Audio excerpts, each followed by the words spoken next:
اللہ تعالیٰ کہہ رہے ہیں لقد کان لکم فی رسول اللہ اسوۃ حسنہ، اللہ کے نبی کی زندگی میں بہترین نمونہ ہے ان کا واش روم جانا، ان کا سونا، ان کا کھانا کھانا، ان کا کھانے کے لیے بیٹھنا، ان کا لوگوں سے ملنا، ان کی پبلک ڈیلنگز. اگر وہ پروٹیکٹڈ نہیں ہے تو پھر اللہ کے نبی، اللہ سبحانہ و تعالیٰ کیسے ہم سے ڈیمانڈ کر رہے ہیں کہ ہم انہیں فالو کریں؟ دس از رانگ ڈیمانڈ، رائٹ؟ والعیاذ باللہ. اللہ تعالیٰ کہہ رہے ہیں وَمَن یُطِعِ الرَّسُولَ فَقَدْ أَطَاعَ اللَّهَ، جس نے رسول کی اطاعت کی اس نے اللہ کی اطاعت کی. اور ہم کہہ رہے ہیں وہ حفاظت ہی نہیں اس کی. اللہ تعالیٰ کہہ رہے ہیں وَمَا آتَاكُمُ الرَّسُولُ فَخُذُوهُ وَمَا نَهَاكُمْ عَنْهُ فَانْتَهُوا، جو اللہ کے نبی تمہیں دے دیں حدیث کی فارم میں یا ایون قرآن کی فارم میں بھی، وہ قرآن بھی تو اللہ کے نبی کی زبان سے نکل رہا ہے نا، اس کو پکڑ لو اور جس سے روک دیں اس سے رک جاؤ. ہم کہہ رہے ہیں نہیں، ہمارے پاس بک تو آ گئی ہے لیکن ہمارے پاس جو اللہ کے نبی کے باقی کلمات ہیں وہ نہیں آئے. قُلْ إِن كُنتُمْ تُحِبُّونَ اللَّهَ فَاتَّبِعُونِي يُحْبِبْكُمُ اللَّهُ، اگر تم اللہ سے محبت کا دعویٰ کرتے ہو تو فَاتَّبِعُونِی، میری اطاعت کرو، مجھے فالو کرو، مجھے کاپی کرو. اور ہم کہتے ہیں کہ نہیں، حدیث تو پروٹیکٹڈ ہی نہیں ہے تو ہم کس طرح سے اللہ کے نبی صلی اللہ علیہ وسلم کو فالو کریں؟ عجیب کانسیپٹس. اسی طرح سے ہی میں آپ کو ویب سائٹس آپ کو نظر آ رہی ہوں گی سامنے، ان میں آپ دیکھیں کہ ایسی بات نہیں کہ صرف حدیث میں ہی ملاوٹ کی کوشش کی گئی ہے، قرآن میں بھی ملاوٹ کی کوشش کی گئی ہے لیکن اللہ تعالیٰ نے اس کی حفاظت کی. اسی طرح سے حدیث میں بھی ملاوٹ کی کوشش کی گئی ہے، اللہ تعالیٰ نے حدیث کی حفاظت کی.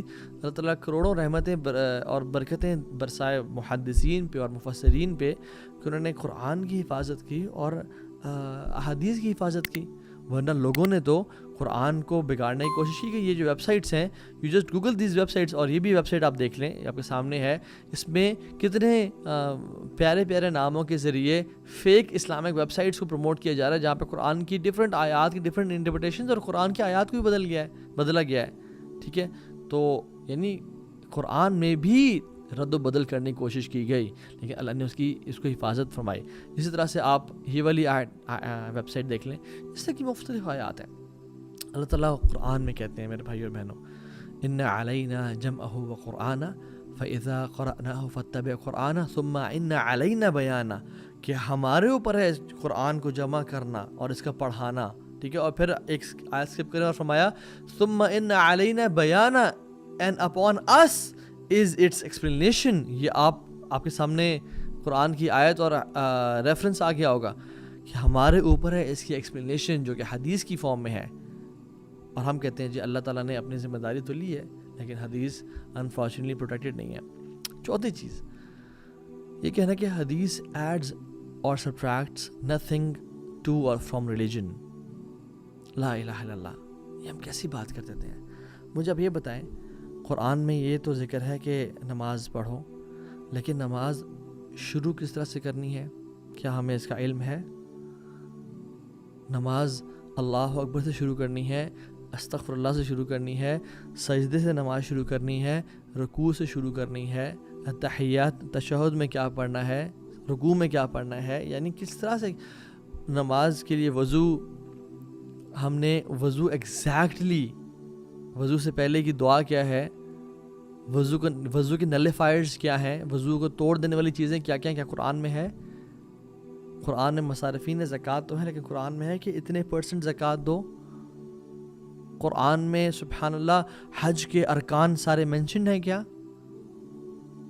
یعنی قرآن میں تو ہمیں بیسک احکامات دے دیے گئے، ہاں کچھ کی ڈیٹیلز میں نہ ڈالا گئے، لیکن یہ رسول اللہ صلی اللہ علیہ وسلم کی لائف ہے جس سے ہمیں احکامات ملتے ہیں. اور جو یہ لوگ کہتے ہیں نا، تو ان کے لیے ایک انویٹیشن ہے بڑی پیار محبت سے، اور وہ یہ کہ میں آپ کو اپنے گھر پہ انوائٹ کروں گا کھانے کے لیے، آپ نے آنا ضرور ہے، ٹھیک ہے، اور اس میں آپ کو گدھے کے پائے کھلاؤں گا اور چیل کے تکے کھلاؤں گا اور کتے کا جو ہے کڑھائی کھلاؤں گا، ٹھیک ہے، اور آپ نے پھر کھانا ہے انشاءاللہ بسم اللہ پڑھ کے، بڑا لذیذ ہوگا، اس میں میں بالکل مسالے اور بڑے مزے کا اس کو بناؤں گا، آپ نے وہ کھانا ہے. اور اگر آپ کہیں کہ یہ آپ کیا کھلا رہے ہیں، آپ گدھا اور کتا اور چیل، تو میں کہوں گا بھئی آپ تو قرآنسٹ ہیں، آپ تو صرف قرآن کو ماننے والے ہیں، یہ تو قرآن میں حرام ہی نہیں ہے، گدھا اور کتا تو قرآن میں حرام ہی نہیں ہے، اور چیل کا منع ہی نہیں ہے، یہ تو احادیث میں ہے. سو پلیز بسم اللہ کریں اور انجوائے دا میل.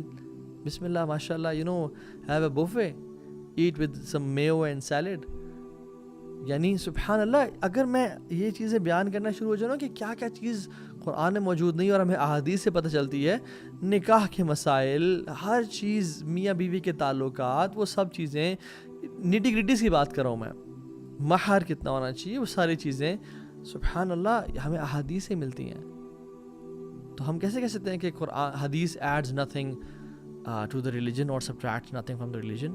عبداللہ بن خالد پوچھتے ہیں عبداللہ بن عمر رضی اللہ عنہما سے کہ ہم قرآن میں نماز کا تو دیکھتے ہیں کہ نماز کا مینشن ہے کہ جو مقیم ہے ریزیڈنٹ اس کی نماز کیا ہے اور صلاۃ الخوف کیا ہے, یعنی حکم ہے کم از کم, but we don't find any mention of the prayer of traveller. جو مسافر ہے اس کی نماز کا ذکر ہمیں قرآن میں نہیں ملتا. یعنی he was a but confused کہ کیا کرنا چاہیے. تو عبداللہ بن عمر نے کیا کہا, اللہ اکبر, کہ اللہ سینٹ محمد صلی اللہ علیہ وسلم to us and we did not know anything, rather we do what we saw محمد صلی اللہ علیہ وسلم doing. سبحان اللہ, what a reply, کہ اللہ تعالیٰ نے ایک رسول بھیجا ہمارے پاس اور ہمیں کچھ نہیں پتا تھا, وہ جو کرتا تھا ہم وہی کرتے تھے, وہ ہمارا دین تھا. یہ صحیح ابن ماجہ کی حدیث ہے نمبر 881 اور اس سے صحیح حدیث. اور اسی طرح سے رسول اللہ صلی اللہ علیہ وسلم نے ہمیں وارننگ بھی دی اور کہا کہ تمہارے آخر دور میں تمہارے سامنے کچھ لوگ ایسے آئیں گے, بلکہ ایک شخص نے فرمایا کہ سون دے ول کم اے ٹائم اے مین, وہ اپنے ایک شخص ہوگا جو اپنے تکیے پہ ٹیک لگا کے بیٹھا ہوگا, اور جب اس پہ کوئی حدیث پڑھی جائے گی کہ اللہ کے نبی صلی اللہ علیہ وسلم کی حدیث ہے, تو وہ کیا کہے گا, the book is Allah is sufficient between us and you, اللہ کی کتاب کافی ہمارے لیے, جو اس میں حلال کر دیا گیا وہ حلال ہے, جو اس میں حرام کر دیا گیا وہ حرام ہے.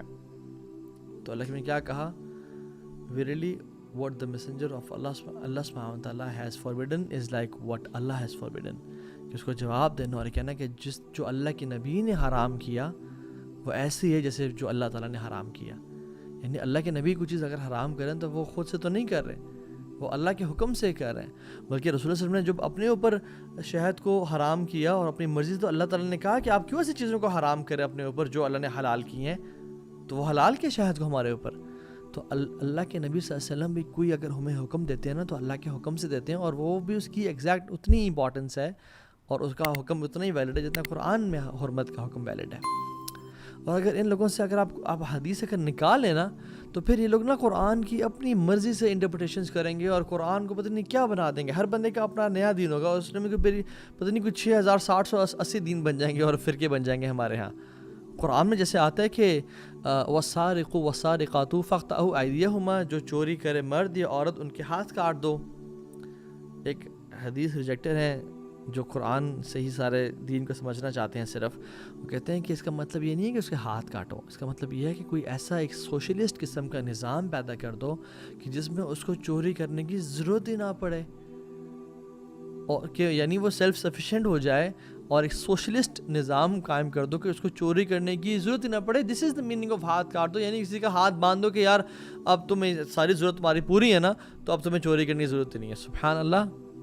اللہ تعالیٰ آگے اسی آیت کے اگلی آیت میں بھی نہیں, اگلے پارٹ میں کہتے ہیں جزاء بما کسب نکالا من اللہ, یہ پنشمنٹ اللہ تعالیٰ کی طرف سے کہ جو انہوں نے کیا, اور اللہ تعالیٰ عزیز بھی ہے حکیم بھی ہے. تو یہ پنشمنٹ دینا چاہ رہے ہیں کہ ہم ان کے لیے سوشلسٹ نظام بنا دیں کہ جس میں ان کی نیڈز جو ہے نا وہ پوری کی جائیں. سبحان اللہ, عجیب کانسیپٹس. یہ سورہ نمبر 5 اور آیت نمبر 38 کا ریفرنس ہے.